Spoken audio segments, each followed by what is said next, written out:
Good morning, everybody. যোৱা ক্লাছত মই তোমালোকক অষ্টম শ্ৰেণীৰ 3 নম্বৰ অধ্যায় বিজ্ঞানৰ সাংশ্লেষিক আৰু প্লাষ্টিকৰ বিষয়ে আলোচনা কৰিছিলো। তাত তোমালোকক মই প্লাষ্টিকৰ যিখিনি ইয়াত পাঠত অন্তৰ্ভুক্ত আছে সেইখিনি কথা তোমালোকৰ আগত মই আলোচনা কৰিছিলো। আজি তোমালোকক মই এই পাঠ্যত থকা প্ৰশ্নখিনিৰ বিষয়ে আলোচনা কৰিম। তোমালোকে কিতাপ আৰু বহি উলিয়াই লোৱা। এটা তোমালোকে চাই যোৱাচোন। পাঠভিত্তিক প্ৰথম প্ৰশ্নটো আছিলে খাদ্য জমা কৰি ৰখাত প্লাষ্টিকৰ পাত্ৰবোৰক পছন্দ কৰা হয় কিয়? উত্তৰটো হ'ব খাদ্য জমা কৰি ৰখাত প্লাষ্টিকৰ পাত্ৰবোৰক পছন্দ কৰাৰ কাৰণসমূহ হ'ল 1 নম্বৰ প্লাষ্টিকে খাদ্যদ্ৰব্যৰ লগত ৰাসায়নিক বিক্ৰিয়া নকৰে। 2 নম্বৰ প্লাষ্টিকত মামৰে নধৰে। 3 নম্বৰ প্লাষ্টিকৰ পাত্ৰবোৰ মজবুত আৰু বেছি দিন টিকে। 4 নম্বৰ পাত্ৰবোৰ পাতল আৰু কম দামৰ। তাৰ পিছত তোমালোকৰ প্ৰশ্নটো চোৱা তাপনমনীয় আৰু তাপদৃঢ় প্লাষ্টিকৰ মাজত থকা পাৰ্থক্যবোৰ ব্যাখ্যা কৰা। তোমালোকে তাপনমনীয় প্লাষ্টিক আৰু তাপদৃঢ় প্লাষ্টিক এনেকৈ দুটা ঘৰ বনাই লবা দুইফালে আৰু কৰি ফেলে তোমালোকে ঘৰ বনাই উত্তৰটো এনেকৈ লিখি যাবা। তাপনমনীয় প্লাষ্টিক 1 নম্বৰ হ'ব তাপনমনীয় প্লাষ্টিক তপতলে সহজে বিকৃত হয় আৰু সহজে ফাঁস কৰিব পাৰি। তাপদৃঢ় প্লাষ্টিক 1 নম্বৰটো হ'ব তাপদৃঢ় প্লাষ্টিক তাপ দিলেও ই কোমল নহয় আৰু ইয়াক ফাঁস দিব নোৱাৰি আৰু বিকৃত কৰিব নোৱাৰি। তাপনমনীয় প্লাষ্টিকৰ 2 নম্বৰটো হ'ব এনে প্লাষ্টিক কিছু পৰিমাণে তাপৰ সুপৰিবাহী। তাপদৃঢ় প্লাষ্টিকৰ 2 নম্বৰটো হ'ব ই তাপৰ কুপৰিবাহী। তাপনমনীয় প্লাষ্টিকৰ 3 নম্বৰটো হ'ব তাপনমনীয় প্লাষ্টিকক তাপ দি নতুন ৰূপত পাব পাৰি। খেলনা ফণী আৰু নানান ধৰণৰ পাত্ৰ উৎপাদন কৰাত ইয়াক ব্যৱহাৰ কৰা হয়।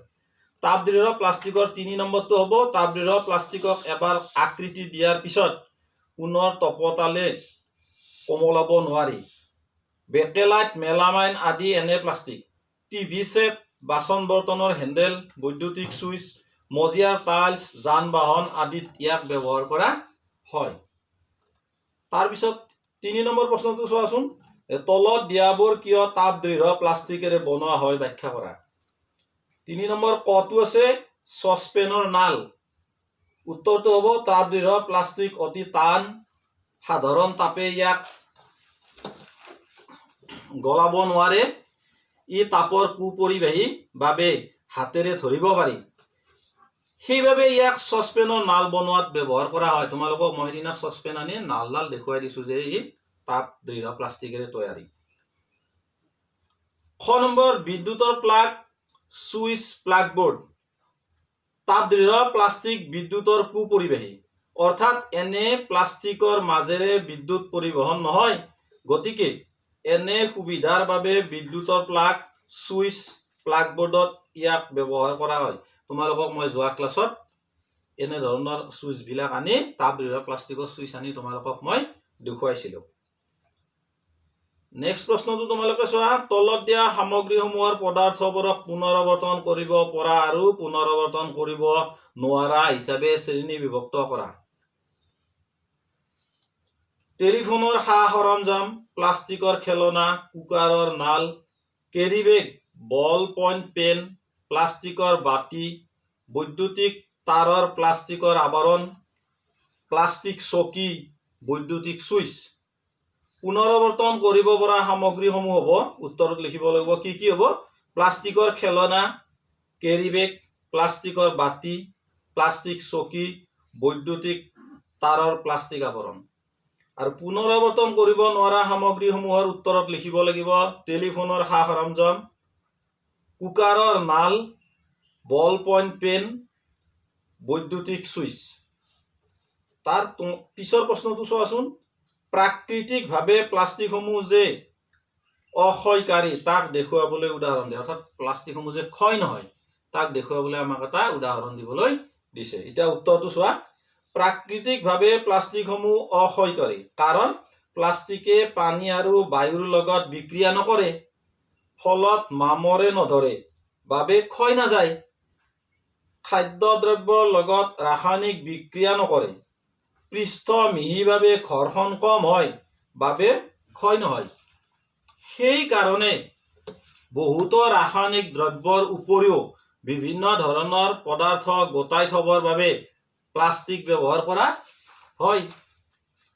তাৰ নেক্সট প্ৰশ্নটো চোৱা, টুথব্ৰাছ এডালৰ নাল আৰু নম্বৰ একে পদাৰ্থৰে তৈয়াৰ কৰাটো উচিত নে? উত্তৰটো তোমালোকে লিখিব লাগিব এনেদৰে, টুথব্ৰাছ এডালৰ নাল আৰু নম্বৰ একে পদাৰ্থৰে তৈয়াৰী নহয়। নম্বৰ নালতকৈ বেছি কোমল প্লাষ্টিকেৰে তৈয়াৰী হ'ব লাগে, তেতিয়া দাঁতত আজাৰ পোৱা নাযায়।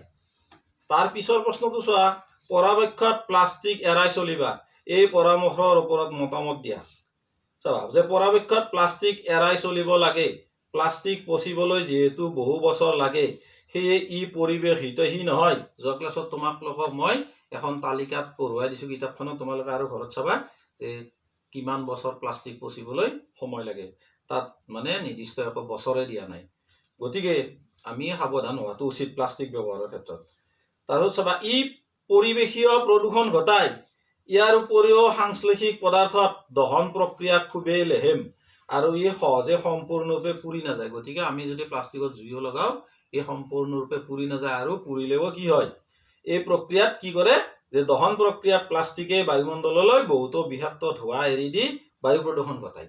পুৰিলেও কি হয়, মানে আমাৰ কিছুমান কি পৰিৱেশীয় বায়ু প্ৰদূষণ ঘটোৱাত ই গেছটোৱে সহায় কৰে, অৰ্থাৎ আমাৰ ই হিতৈষী নহয় গেছটো।